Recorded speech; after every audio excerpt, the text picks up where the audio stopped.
ശാസ്ത്രീയ സാമവേദ പഠനം ക്ലാസ് 66 ഉത്തരാർച്ചകം എന്നതിലെ 1-ാമത്തെ അധ്യായത്തിലെ 2-ാമത്തെ ഖണ്ഡമാണ് നമ്മളിന്ന് നോക്കുന്നത്. എന്താണ് പറയുന്നതെന്ന് നോക്കാം.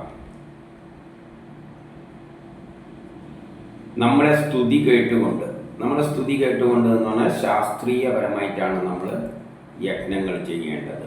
ശാസ്ത്രീയപരമായിട്ട് യജ്ഞം ചെയ്യുമ്പോൾ നമ്മളെ ഹവിസ്സുകൾ സ്വീകരിച്ചിട്ട് നമ്മൾ കൊടുക്കുന്ന ഇൻപുട്ട്, നമ്മൾ എന്തെങ്കിലും കർമ്മം ചെയ്യുമ്പോൾ എന്തെങ്കിലും ഒരു സാധനം കൊടുത്തിട്ട് അതിനെ വേറൊന്നാക്കി മാറ്റിയാണ് ചെയ്യുന്നത്. അതാണ് കർമ്മം.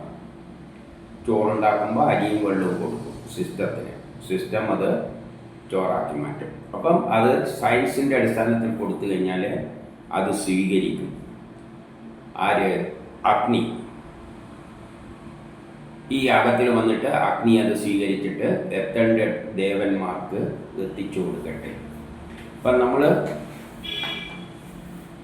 കൃത്രിമ മഴ പെയ്യിക്കാൻ സോമയാഗം നടത്തിയാണെങ്കിൽ നമ്മൾ കൊടുക്കുന്ന അഗ്നിയിൽ അർപ്പിക്കുന്നതെല്ലാം എവിടെ എത്തും? മുകളിലെ ദേവന്മാർക്ക്. ആരാണത്? മേഘങ്ങളുണ്ട്, ഇന്ദ്രനുണ്ട്. ഇന്ദ്രനെല്ലാണ് മേഘങ്ങളെ കൂടിച്ചേർത്തിട്ട് മഴയായി പെയ്ക്കുന്നത്. അത് ആരെത്തിച്ചു കൊടുക്കും?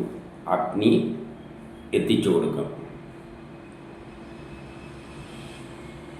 അങ്ങനെ കൂടാതെ നമ്മൾ ഒരുക്കി വെച്ച വേദിയിൽ, അതായത് പായയിൽ എന്നെല്ലാം പറയുമ്പോൾ നമ്മൾ ഒരുക്കി വെച്ച പായയിൽ എന്ന് പറയുമ്പോൾ നമ്മൾ ഒരുക്കി വെച്ച വേദം ആ യജ്ഞം ചെയ്യുന്ന സ്ഥലത്ത് അഗ്നിദേവൻ വരട്ടെ.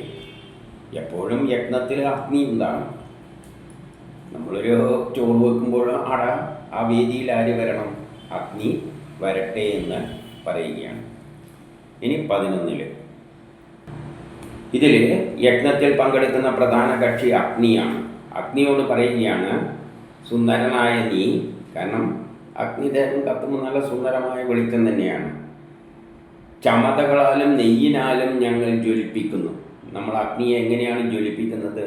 ചമതകൾ എന്ന് പറയുമ്പോൾ പുല്ല് തന്നെയാണെന്നൊന്നുമില്ല, വിറകെല്ലാം വെച്ചിട്ട് നമ്മൾ ഇക്കാലത്ത് ഗ്യാസ് ഉപയോഗിച്ചിട്ടാണ്. നെയ്യിനാലും, ഇപ്പോൾ യജ്ഞം ചെയ്യുമ്പോൾ നെയ്യും എല്ലാം കത്തുന്ന സാധനങ്ങളെന്ന് അർത്ഥമുള്ളൂ. അതിനാലെല്ലാം ഞങ്ങൾ ജ്വലിപ്പിക്കുന്നു. അങ്ങനെ ജ്വലിക്കുമ്പോൾ അഗ്നിയോട് പറയുകയാണ്, നീ വീണ്ടും ജ്വലിക്കുക. അഗ്നി എന്ത് വേണം? നല്ല ആളിക്കത്തണം. അതിപ്പോൾ എല്ലായിടത്തും അഗ്നി ആളിക്കത്തണം. നമ്മളിപ്പോൾ ചോറ് വെക്കുന്നുണ്ടെങ്കിൽ നല്ലോണം ആളിക്കത്തുമ്പോഴാണ് നമുക്ക് വേഗത്തിൽ കാര്യങ്ങൾ സാധിപ്പിച്ച് കിട്ടുന്നത്. ഇനി 12 ആ വിധം ഉദിച്ചു വരുന്ന അഗ്നിയോട് പറയുകയാണ്, അങ്ങയുടെ മുമ്പിൽ നമ്മൾ സ്തുതികൾ അർപ്പിക്കുമ്പോൾ, അതായത് സയൻസിൻ്റെ അടിസ്ഥാനത്തിൽ നമ്മൾ കർമ്മം ചെയ്യുമ്പോൾ, എന്ത് ചെയ്യുമ്പോഴും സയൻസിൻ്റെ അടുത്ത് എല്ലാത്തിനും ഒരു സയൻസുണ്ട്. ഇപ്പം ചോറ് വെക്കുക എന്ന് പറഞ്ഞാൽ അരി വെള്ളത്തിൽ തന്നെ ഇടണം. വെള്ളത്തിൽ ഇടുന്നതിന് പകരം വല്ല പെട്രോളിൽ ഇട്ടിട്ട് ചൂടാക്കി അരി ചോറാവില്ല. അതാണ് സയൻസ്. ശാസ്ത്രത്തിൻ്റെ അടിസ്ഥാനത്തിൽ നമ്മൾ നൽകുമ്പോൾ അങ്ങെന്ത് ചെയ്യണം? ഞങ്ങൾക്ക് അധികം നല്ല ധനം നീക്കി വെച്ചാൽ നമുക്ക് ധനം നേടിത്തരുക. ഞങ്ങൾ ജനത്തിൻ്റെ ഉടമകളായി തീരട്ടെ. നമ്മൾ എന്തിനാണ് യജ്ഞം ചെയ്യുന്നത്? കർമ്മം ചെയ്യുന്നത് എന്തിനാണ്? എന്തെങ്കിലും ഉണ്ടാക്കിയിട്ട് വിറ്റിട്ട് പൈസ നേടാൻ തന്നെ. എല്ലാ അവസാനം പൈസയിലല്ലേ പറയുക. നമ്മൾ ചോറുണ്ടാക്കുന്നത് എന്തിനു വേണ്ടിയിട്ടാണ്? ഒന്നിക്ക് നമുക്ക് തിന്നാനായിരിക്കും. അല്ല, പണം ഉണ്ടാക്കേണ്ടിക്ക് കൂടുതൽ ഹോട്ടലിൽ ചോറുണ്ടാക്കിയിട്ട് നമ്മൾ വിൽക്കും, അല്ലെങ്കിൽ പൊതിച്ചോറായിട്ട് വിൽക്കും. അപ്പോൾ എല്ലാ യജ്ഞങ്ങളും എന്തുണ്ടാക്കിയാണെങ്കിലും നമുക്ക് ധനത്തിന് വേണ്ടിയാണ് അഗ്നിയോട് ഇത് ആവശ്യപ്പെടുന്നത്. ഇനി 13 അങ്ങനെ നമ്മൾ യജ്ഞങ്ങൾ നടത്തുവാൻ വേണ്ടിയിട്ട് മിത്രദേവനോടും വരുണദേവനോടും പറയുകയാണ്, നമ്മുടെ പശുക്കളിലെല്ലാം നിങ്ങൾ പാല് നിറക്കുക. എന്തിന്? നെയ്യിനെല്ലാം വേണ്ടിയിട്ട്. യജ്ഞം ചെയ്യേണ്ടിക്ക് നമ്മൾ നെയ്യെല്ലാം വേണ്ടി വരും. നെയ്യെല്ലാം എവിടെ നിന്നാണ് കിട്ടുന്നത്? പശുവിൽ നിന്നാണ് കിട്ടുന്നത്. അപ്പം പശുവിൽ ആരെല്ലാണ്? നമ്മളാണോ പശുവിൻ്റെ അകത്ത് പാല് നിറക്കുന്നതല്ല. ആ മിത്രദേവന് അനുകൂലമായ സാഹചര്യങ്ങളിൽ പശുക്കൾ പുല്ലെല്ലാം തിന്നു കഴിഞ്ഞാൽ പാല് കിട്ടും. വരുണദേവൻ എന്ന് പറഞ്ഞാൽ സീസൺസ്, അനുകൂലമായ സീസൺസിൽ നല്ലോണം പുല്ലുണ്ടാകും. അപ്പോൾ പശുക്കൾ നല്ലോണം പാലും തരും. മാത്രമല്ല നമ്മുടെ ആ കിട്ടുന്ന രസങ്ങളിലൂടെയെല്ലാം, അതായത് പാലായാലും അതിലൂടെ വെച്ച് യജ്ഞം നടത്തുമ്പോഴും ഞങ്ങൾക്കും ഞങ്ങളുടെ സ്ഥാനങ്ങളും എന്തായി തീരട്ടെ, സമൃദ്ധമായിട്ട് തീരട്ടെ. ഇനി 14 എന്താ പറയുന്നതെന്ന് പറഞ്ഞാൽ, നല്ല പവിത്രീകരിക്കപ്പെട്ട കർമ്മത്തോട് നമ്മൾ നല്ല കർമ്മങ്ങൾ ചെയ്യുമ്പോൾ നല്ല ഉൽപ്പന്നങ്ങൾ നമുക്ക് കിട്ടും, നമുക്ക് ധനം ഉണ്ടാകും. അപ്പം പവിത്രീകരിച്ച കർമ്മങ്ങൾ എന്ന് പറഞ്ഞാൽ ശുദ്ധമായ നിലയിൽ ശാസ്ത്രീയമായിട്ട് നല്ല കർമ്മങ്ങൾ ചെയ്യുമ്പോൾ മിത്രദേവനും വരുണദേവനും, അതായത് അനുകൂല സാഹചര്യങ്ങളിൽ എല്ലാ രാസപ്രവർത്തനങ്ങളും പങ്കെടുക്കുന്നത്, എല്ലാ കർമ്മങ്ങളിലും രാസപ്രവർത്തനങ്ങൾ നടക്കുന്നുണ്ട്. അതിലെല്ലാം ആറ്റങ്ങളെല്ലാം ഇൻവോൾവ് ആകുന്നുണ്ട്. ആറ്റങ്ങളുടെ ഓർബിറ്റുകളിൽ ഇൻവോൾവ് ആകുന്നുണ്ട്. ഒരു കല്ല് പൊട്ടിക്കുമ്പോഴും അവിടെ ആറ്റങ്ങൾ തമ്മിൽ വേർപെടുകയാണ്. ഓർബിറ്റുകളാണ് വേർപെടുന്നത്. ഓർബിറ്റിനാണ് വരുണൻ എന്ന് പറയുന്നത്. അപ്പോൾ അനുകൂല സാഹചര്യത്തിലാണ് യജ്ഞങ്ങൾ ചെയ്യേണ്ടത്. അപ്പോൾ അനുകൂല സാഹചര്യത്തിലും വരുണനാണ് നമ്മളെ ആറ്റങ്ങളെയെല്ലാം ആ കർമ്മത്തിൻ്റെ അകത്ത് നടക്കുന്ന ഒരു യജ്ഞം ചെയ്യുമ്പോൾ അതിൻ്റെ അകത്ത് പലതും സംഭവിക്കും. ഇപ്പം ചോറാണെങ്കിൽ ചോറിൻ്റെ അകത്ത്, അരിൻ്റെ അകത്ത് പലതും സംഭവിക്കും. അവിടെയെല്ലാം ആറ്റത്തിൻ്റെ ഓർബിറ്റുകൾ വരുണനാണ് പങ്കെടുക്കുന്നത്. അപ്പോൾ അവർക്ക് നമ്മൾ എന്ത് ചെയ്യാണ്, പ്രശംസനീയമായ അന്നവും സ്തോത്രവും നൽകിയിട്ട്, നല്ല അന്നവും സ്തോത്രവും നൽകണം. നല്ല ശാസ്ത്രത്തിൻ്റെ അടിസ്ഥാനത്തിൽ ചെയ്യണം. കൊടുക്കുന്ന വസ്തുക്കൾ നല്ലതായിരിക്കണം. ഇപ്പം ചോറ് കിട്ടാണ്ടെങ്കിൽ കൊടുക്കുന്ന അരി നല്ല അരിയല്ലെങ്കിൽ, നല്ല വെള്ളമില്ലെങ്കിൽ കിട്ടുന്ന ചോറ് വന്നിട്ട് തന്നെ ഇരിക്കും. അപ്പം നല്ല അന്നത്താലും നല്ല ശാസ്ത്രത്താലും നമ്മൾ സമീപിക്കുമ്പോൾ ഈ മിത്രനും വരുണനും എല്ലാം എന്ത് ചെയ്യും, ആ വസ്തുക്കളെ അഭിവൃദ്ധിപ്പെടുത്തി, നമ്മൾ കൊടുക്കുന്ന വസ്തുക്കളെ അഭിവൃദ്ധിപ്പെടുത്തിയിട്ട് ധനം നേടിത്തരും. അതിലൂടെ നമ്മളെ മഹത്വം വർദ്ധിക്കും. നമുക്ക് നല്ല പണം കിട്ടും, നല്ല പ്രൊഡക്റ്റുകൾ ഉണ്ടാകും. ഇനി 15 ഇവിടെ മന്ത്രങ്ങൾ എഴുതിയ ജമദഗ്നി മഹർഷിയാണ് പറയുന്നത്. ജമദഗ്നി മഹർഷി അഗ്നിയിൽ യജ്ഞങ്ങൾ നടത്തുമ്പോൾ മിത്രവനും വരുണദേവനും എല്ലാം ആ യജ്ഞത്തിൽ പങ്കെടുക്കട്ടെ, വിരാജിക്കട്ടെ. അതായത് അനുകൂലമായ സാഹചര്യത്തിൽ മിത്രത. വരുണൻ എന്ന് പറഞ്ഞാൽ രാസപ്രവർത്തനം നടക്കുന്നത്. അനുകൂലമായ സാഹചര്യങ്ങളിൽ മിത്രനും വരുണനും ജമദഗ്നി മഹർഷിയെല്ലാം യജ്ഞം നടത്തുമ്പോൾ അവിടെ വന്ന് വിരാജിക്കട്ടെ. അവരാണ് കർമ്മഫലത്തെയെല്ലാം സമ്പുഷ്ടമാക്കുന്നത്. ഇവർ വന്നിട്ട് ആ കർമ്മത്തെ നല്ല ഭംഗിയായിട്ട്, അനുകൂല സാഹചര്യത്തിൽ നമുക്ക് നല്ല പ്രൊഡക്റ്റ് കിട്ടും. അതുപോലെ തന്നെ അതിലുള്ള രാസപ്രവർത്തനങ്ങളെല്ലാം ഭംഗിയായിട്ട് നടക്കുകയാണെങ്കിൽ, ഇപ്പോൾ അരിൻ്റെ അകത്ത് അരി ഹാർഡാണ്, അതിൻ്റെ ഇൻറ്റേർണൽ സ്ട്രക്ചറിൽ ചേഞ്ചസ് വരുത്തുന്നതുകൊണ്ടാണ് സോഫ്റ്റായ അരിയായി മാറുന്നത്. അപ്പോൾ ശരിയായ നിലയിൽ സോഫ്റ്റാക്കിയാൽ നല്ല ചോറായി കിട്ടും. കുറച്ച് അധികമായി പോയാലോ പായസം അരി ചോറ്. അപ്പോൾ ഇരുവരും നമ്മളെ വേദിയിലിരുന്നിട്ട് നമുക്ക് നല്ല പ്രൊഡക്റ്റ്, നമ്മുടെ സോമം പാനം ചെയ്തിട്ട്, നമ്മൾ കൊടുക്കുന്ന വസ്തു അത് ഉപയോഗിച്ചിട്ട്, സോമം അതാണ് പാനം ചെയ്യുക.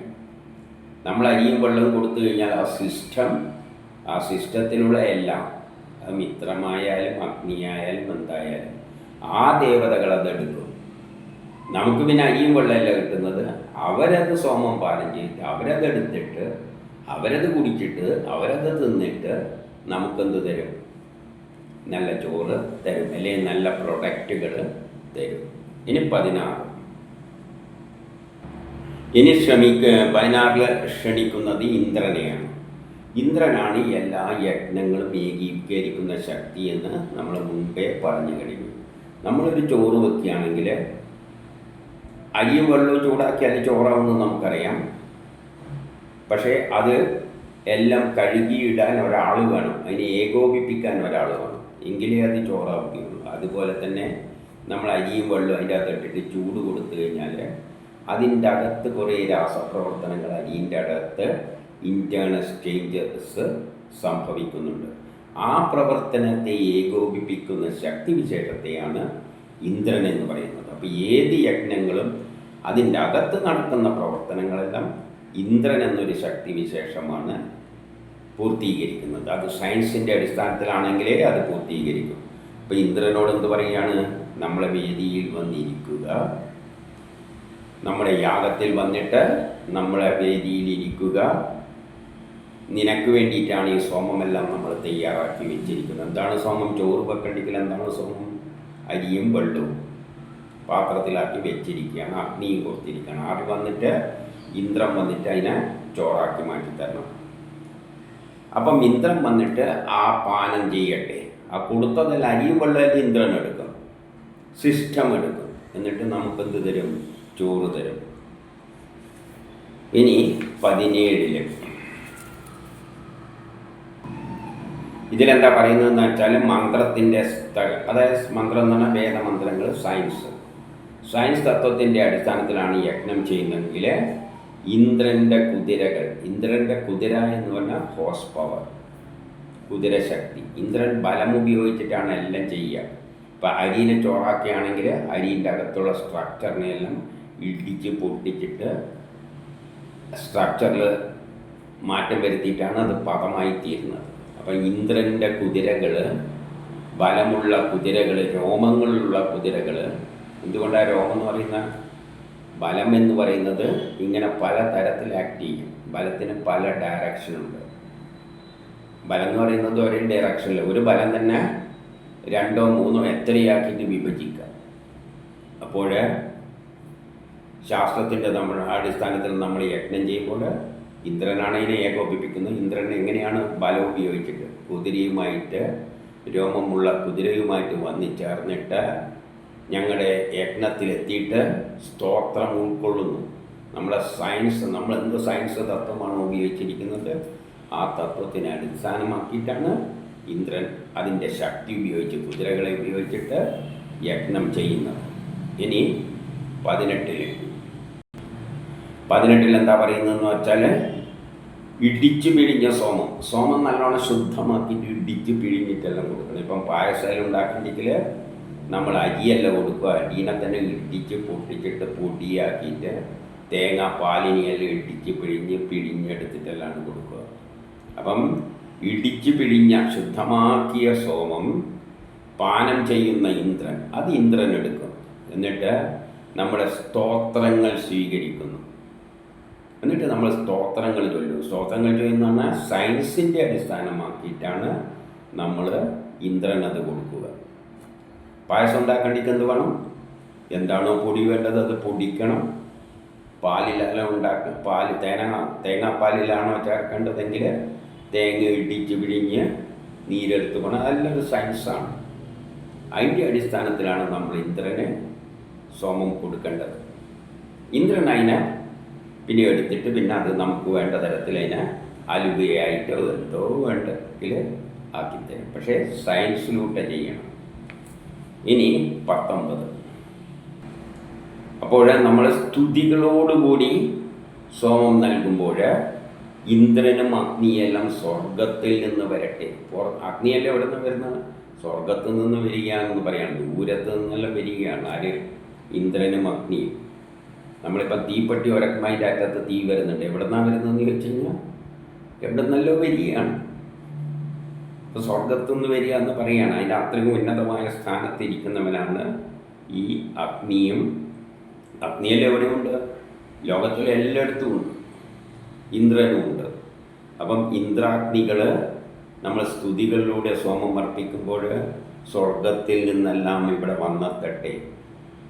നമ്മൾ ആദരപൂർവമാണ് സ്തുതികൾ അർപ്പിക്കുന്നത്.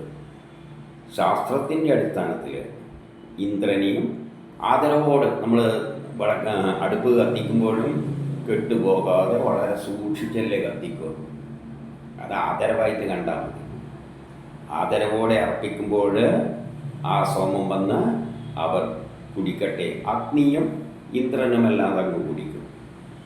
എന്നിട്ട് അത് നമുക്ക് പുതിയൊരു പ്രൊഡക്റ്റ് ആക്കിയിട്ട് തരും. ഇനി 20 ഇവിടെയും ആരാണോ ഇന്ദ്രാഗ്നികളെ സ്തുതിക്കുന്നത്, ഇന്ദ്രനെയും അഗ്നിയെയും സ്തുതിക്കുന്നത്, ശാസ്ത്രത്തിൻ്റെ അടിസ്ഥാനത്തിൽ നമ്മൾ യജ്ഞം ചെയ്യുമ്പോൾ അഗ്നി ഉപയോഗിച്ച് ആരാണോ ചെയ്യുന്നത് അവർക്ക് സ്വർഗം ലഭിക്കട്ടെ എന്ന് പറയാം. സ്വർഗം ലഭിക്കട്ടെ എന്ന് പറഞ്ഞാൽ നല്ല സുഭിക്ഷമായ ഒരു ലോകമുണ്ടാകും. നമ്മൾ ശരിയായ ശാസ്ത്രത്തിൻ്റെ അടിസ്ഥാനത്തിൽ പല സാധനങ്ങളും പ്രൊഡ്യൂസ് ചെയ്ത് കഴിഞ്ഞാൽ നമുക്ക് സ്വർഗം മാതിരിയാണ്. ഇപ്പം തെങ്ങ് വെക്കുന്ന തന്നെ, ചില തെങ്ങ് വെച്ച് കഴിഞ്ഞാൽ കുറേ കാലം കഴിഞ്ഞാലേ കായ്ക്കുള്ളൂ. ഇപ്പം നല്ല തെങ്ങലുണ്ട്, ഒരു 3 വർഷം കൊണ്ട് നമ്മൾ കർമ്മം യജ്ഞം ചെയ്ത് കഴിഞ്ഞാൽ അതിൽ നിന്ന് ഇഷ്ടമായി തേങ്ങ കിട്ടും. ഇങ്ങനെ കണ്ടമാനം കിട്ടും ശാസ്ത്രത്തിന്. അപ്പം സ്തുതികളുടെയും മറ്റും അഗ്നിയെയെല്ലാം ആരാണോ സ്തുതിക്കുന്നത് അവർക്ക് സ്വർഗം ലഭിക്കും. ഇടിച്ച് പിഴിഞ്ഞെടുത്ത സോമം, അപ്പോൾ സോമം തന്നെ നല്ലോണം കൊടുക്കണം. നമ്മളിപ്പോൾ ചെടികൾക്കാണെങ്കിലും ഈ വളമെല്ലാം എങ്ങനെയാണ് ഇപ്പോൾ പണ്ട് കാലത്ത് ഇടിച്ച് പിഴിഞ്ഞ് പൊടിച്ചിട്ടാണ് കൊടുക്കുക. ഇന്നതല്ല, ഇന്നലെ പൊടിച്ചിട്ട് നല്ല പൊടിയാക്കിയിട്ട് വന്നിട്ടുണ്ട്. അപ്പം ചെടി വേഗത്തിലെടുത്തോളും. അപ്പം ഇടിച്ചു പിഴിഞ്ഞ സോമം ഇന്ദ്രാഗ്നികൾക്ക് പ്രാപ്തമാക്കുക. ഞങ്ങളുടെ സ്തുതി വാക്കുകൾ,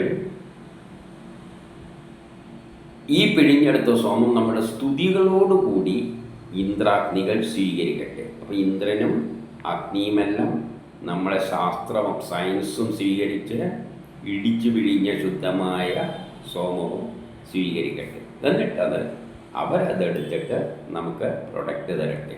ചുരുക്കത്തിൽ എല്ലാ യജ്ഞവും അഗ്നിയുടെ സഹായത്താലാണ് ചെയ്യുന്നത്. അവിടെ ഏകോപിപ്പിക്കുന്ന ഇന്ദ്രനൊരു ശക്തിയുണ്ട്. നമ്മളെല്ലാം ശുദ്ധമായിട്ട് പിടിച്ചോ പിഴിഞ്ഞോ എല്ലാം കൊടുക്കണം. ഇനി 21, ഇവിടെയും അത് തന്നെയാണ് പറയുന്നത്. നമ്മൾ ഇന്ദ്രനെയും അഗ്നിയെയും സ്തുതികളോടുകൂടി ഇരുവരെയും നമ്മൾ നടത്തുന്ന കർമ്മസ്ഥാനത്തേക്ക് സോമയാഗത്താൽ തൃപ്തിപ്പെടുത്തട്ടെ. സോമയാഗം നടത്തുമ്പോൾ അവിടെ ഇന്ദ്രനും അഗ്നിയെല്ലാം തൃപ്തിപ്പെടട്ടെ. അവരെ തൃപ്തിപ്പെട്ടാൽ മാത്രമേ നമുക്ക് നമ്മളെ ലക്ഷ്യമാവുള്ളൂ. ഇപ്പം യാഗസ്ഥലം നല്ലോണം കത്തണ്ടിക്കൽ നല്ല നെയ്യെല്ലാം കൊടുക്കണം. അല്ലാതെ ഒരുമാതിരി തല്ലിപ്പൊളി സാധനം കൊടുത്തു കഴിഞ്ഞാൽ ശരിക്കും പുകഞ്ഞ് കത്തുകയുള്ളൂ. അപ്പം നല്ല സാധനങ്ങൾ ശാസ്ത്രത്തിൻ്റെ അടിസ്ഥാനത്തിൽ ഇന്ദ്രനെയും അഗ്നിയെയും നമ്മൾ സ്തുതിച്ചുകൊണ്ട് സോമയാഗത്തിൽ അവരെ തൃപ്തിപ്പെടുത്താൻ ശ്രമിക്കുക.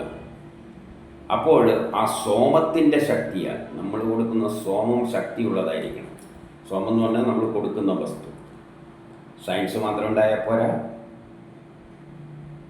പിന്നെന്ത് വേണം, കൊടുക്കുന്ന വസ്തു ശക്തിയുള്ളതായിരിക്കണം. ഇപ്പോൾ അരിയാണെങ്കിൽ നല്ല അരിയുണ്ട്, മോശം അരിയുണ്ട്. നല്ല ശക്തിയുള്ള അരിയാണെങ്കിൽ നമ്മൾ നല്ല ചോറ് കിട്ടും. അപ്പം അങ്ങനെയുള്ളതെല്ലാം നമ്മൾ ഇന്ദ്രന് അഗ്നിക്കെല്ലാം സമർപ്പിക്കുമ്പോൾ അവർ നമുക്ക് എന്ത് ചെയ്യും, നമുക്ക് അനുഗ്രഹം ചൊരിയും. നമ്മൾ എന്താണോ ഉദ്ദേശിക്കുന്നത് അതവർ സാധിപ്പിച്ച് തരും.